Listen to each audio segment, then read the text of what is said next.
जय श्री राम। कैसे हैं आप सब? आशा करता हूँ बहुत अच्छे होंगे। देखिए, हमें अपनी ज़िंदगी में हमेशा खुश रहने की कोशिश करनी चाहिए, क्योंकि अगर आप हमेशा गम में घिरे रहेंगे तो ये ज़िंदगी जो हमें भगवान ने दी है, ईश्वर ने दी है इंसान के रूप में इसको भोगने के लिए, उसका हमें कोई फ़ायदा नहीं होगा। मैक्सिमम टाइम में बिज़ी रहना ये भी हमारे लिए एक दुख का कारण है। हम बहुत सारे समय दिन के में 24 घंटे होते हैं, उसमें हम 6-7 घंटे सोते हैं। बाकी टाइम हम इधर उधर बिज़ी कामों में बिता देते हैं।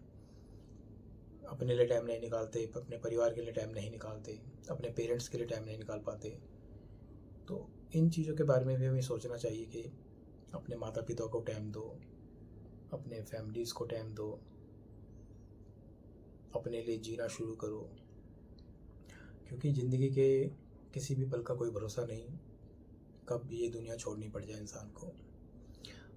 पर हाँ, आपको निरंतर अपने कर्म भी करने चाहिए। ये नहीं है कि भाई एक दिन दुनिया छोड़नी है तो सब कुछ छोड़ के बैठ जाओ। कर्म तो फिर भी आपको करना ही पड़ेगा, इसीलिए हम धरती पर आए भी हैं, कर्म करने के लिए। और कर्म भी कोशिश करो कि अच्छे करो, कोई भी हमसे गलत काम ना हो इस दुनिया में आने के बाद, ताकि ऊपर जाके जवाब भी देना है कि जब हिसाब होगा तो आपने क्या अच्छे कर्म किए, क्या बुरे कर्म किए, उस हिसाब से ही नेक्स्ट जो भी कुछ होता है, सज़ा एक्सपेक्टेड जो भी कहानियाँ बताई जाती हैं, और ये सच भी होता होगा। अब कोई इंसान या कोई भी किसी भी जीव को तड़पाता है तो कहीं ना कहीं उसके जीवन में भी वो सब घटनाएं आने वाले भविष्य में होंगी, क्योंकि हर जीव के अंदर जान होती है, चाहे वो कोई भी हो। तो इन चीज़ों का भी हमें ध्यान रखना चाहिए कि हमसे कोई भी ऐसी गलतियां ना हो लाइफ में जिससे किसी भी जीव की आत्मा तक को भी दुख हो, या किसी भी इंसान की आत्मा को दुख हो, क्योंकि परमात्मा का अंश हर आत्मा में है। और हम उस कर्म से कभी नहीं बच सकते जो हम कर्म, चाहे वो अंधेरे में भी किया गया हो, उसकी नज़रें हर जगह हैं, हर जगह व्यापक है, वो हर जगह स्थापित है।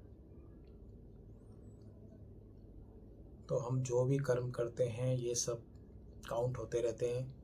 अच्छे करते हैं तो अच्छे काउंट होते हैं, बुरे करते हैं तो बुरे काउंट होते हैं। अब बहुत से लोग कहते हैं कि भाई, अब आजकल लोग क्या है कि इंस्टेंट रिजल्ट चाहिए हर चीज़ का। कोई रेमडीज़ करते हैं तो एकदम जल्दबाजी के, नहीं आज किया तो अभी रिजल्ट मिल जाए, कि अभी बस मैंने ये कर दिया वो कर दिया, अभी मेरे पास पैसा आ जाए या सब कुछ आ जाए। ऐसा नहीं होता, हकीकत कुछ और है। हकीकत ये है कि आपने आज बीज बोया है तो उस समय का कुछ इंतज़ार कीजिए। अब वो पेड़ बनेगा, उसकी देखभाल करोगे, कब वो बड़ा होगा, पौधा होगा, बड़ा पेड़ बनेगा, फिर वो फल देगा। तो इसी प्रकार जीवन के कर्म भी हैं। आज आपने कोई अच्छा कर्म किया है तो उसका वेट कीजिए, कहीं ना कहीं उसका परिणाम आपको अच्छा मिलेगा। और आपने कोई बुरा कर्म किया है तो उसका भी परिणाम कहीं ना कहीं हमें बुरा ज़रूर मिलेगा ज़िंदगी में। इनसे आप कभी नहीं बच सकते। तो इन चीज़ों का भी हमें अपनी लाइफ में ध्यान रखना चाहिए। किसी का बुरा करने से पहले 100 बार सोच लेना चाहिए कि हाँ ये गलत है, हमें कोई भी गलत काम नहीं करना। अब बहुत से लोग चाहें तो बहुत कुछ कर सकते हैं। छुट्टी का एक दिन हमें मिलता है एक वीक में, हम किसी भी आंगनवाड़ी से एक पेड़ ला सकते हैं, चाहे वो नीम का पेड़ हो या किसी भी तरह का पेड़ हो। अपने घर के बाहर पार्क होते हैं, वहाँ पे आप उसको लगा दीजिए। धीरे धीरे एक ना एक दिन वो बड़ा हो जाएगा। इन चीज़ों से प्रकृति बहुत खुश होती है। आप प्रकृति को खुश करते हैं तो प्रकृति आपको उसके बदले खुशियाँ ही देती है। हमें कभी भी सेल्फिश नहीं होना चाहिए अपनी ज़िंदगी में, क्योंकि सेल्फिश होना हमारे लिए बहुत दुखदाई होता है। जब हम अपने बारे में सोचते हैं, सिर्फ अपने बारे में, तो कहीं ना कहीं हमें उसके नुकसान परिणाम जो है हमें अच्छे नहीं मिलते, नुकसान वाले मिलते हैं। तो हमें हमेशा अपने परिवार, अपने भाई बहन, अपने पेरेंट्स, ये जो हमारे साथ काम करते हैं उनके बारे में भी सोचना चाहिए। हमेशा सेल्फिश नहीं बनना चाहिए, ईगो नहीं होना चाहिए हमारे अंदर। ईगो भी कई बार हमें नुकसान दे जाती है। ईगो में हम भूल जाते हैं हम कहाँ स्टैंड कर रहे हैं। हम कुछ ऐसे अच्छे लोगों को भी खो देते हैं ईगो के चक्रव्यूह में आकर, वो हमारी ज़िंदगी से हमेशा के लिए दूर हो जाते हैं। तो इस तरह की धारणाएं भी हमें अपनी ज़िंदगी में नहीं रखनी चाहिए।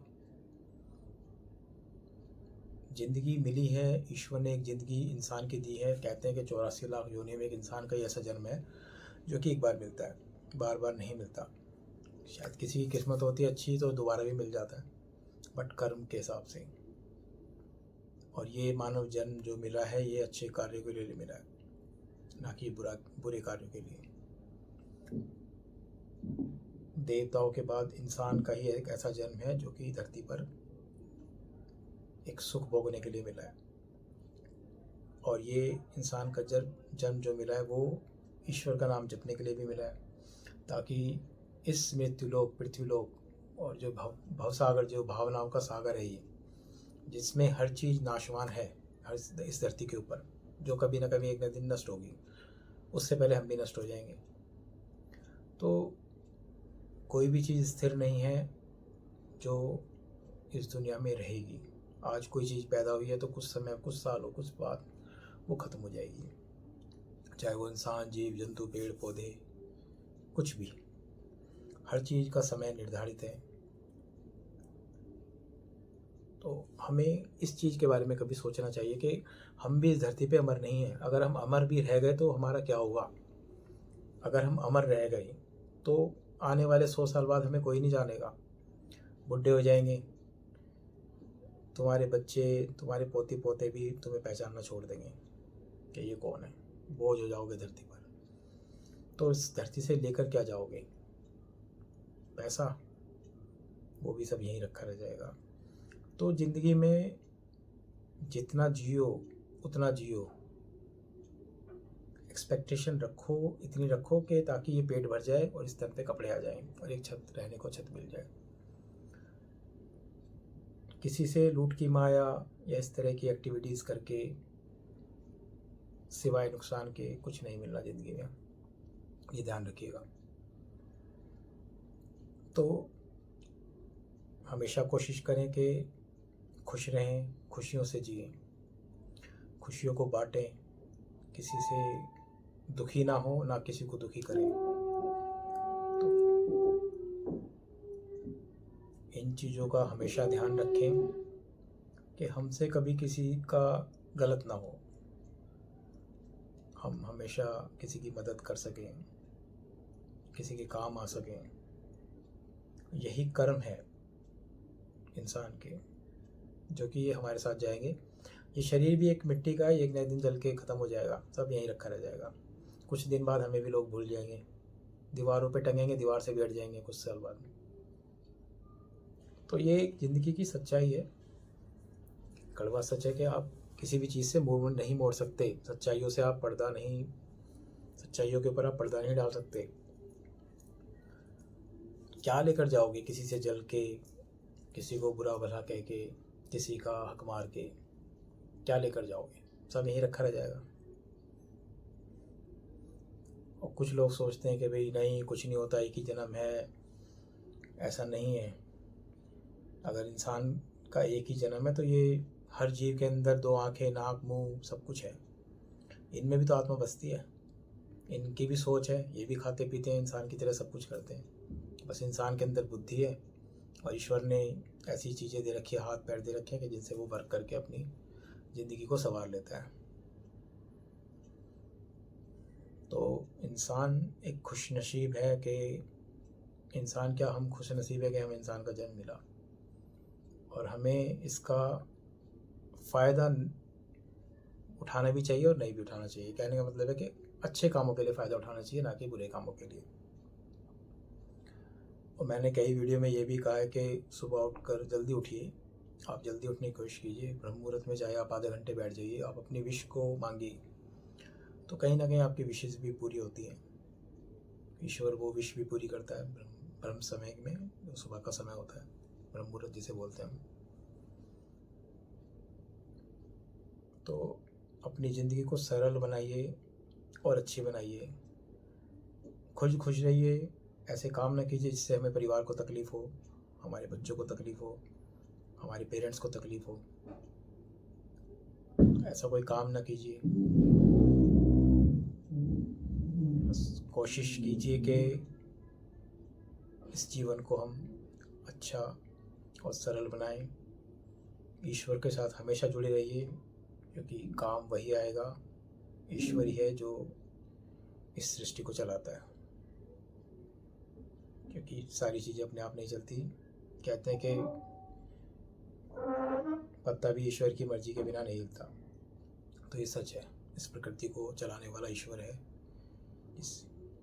और ये ब्रह्मांड में सारी चीज़ें समाई हुई हैं। तो आपसे रिक्वेस्ट है यही कि खुशी से जिएं, अच्छा जिएं, अच्छे से जिएं, और ज़िंदगी को ईश्वर की आराधना में भी गुजारिए, परिवार के लिए भी गुजारिए, और अपने पेरेंट्स और अपने बच्चों के लिए भी गुजारिए, और सबको खुशियाँ दीजिए। दुखों से दूर रहेंगे अगर आप ये सब चीज़ें करेंगे। और कोई भी रेमेडीज़ अगर हम बताते हैं किसी भी तरह से, तो आप उनको करते रहिए, कहीं ना कहीं उनका भी आपको फल मिलेगा। अगर आपके कर्म अच्छे होंगे तो ईश्वर आपका साथ जरूर देगा। धन्यवाद। जय श्री राम। आशा करते हैं फिर मिलेंगे नेक्स्ट वीडियो में। थैंक यू, धन्यवाद। जय श्री राम। आप सब खुश रहें, ईश्वर आपको खुश रखे।